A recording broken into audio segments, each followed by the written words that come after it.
Hello, here I got a Fender Jaguar Moder Player. It's a nice little guitar with two P90-like pickups, a short scale, and it has one minor disadvantage, namely if you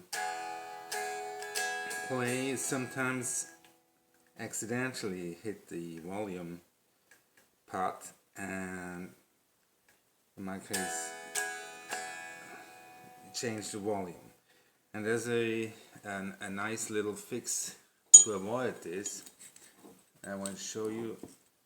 If you take such a beer bottle with such a cap,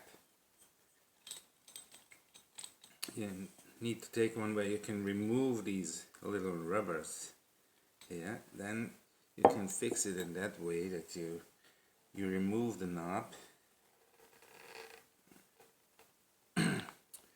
put on the little rubber ring. I have a blue one, which is nice because you can see it almost has the size of the knob, and then you put the knob back on. And what this does is that it makes it much harder to turn the volume knob. Yeah? So if you apply it firmly, you can still turn it if required, but if you just hit it slightly, it doesn't turn, and for me that does the trick, and I don't accidentally change the volume at the guitar.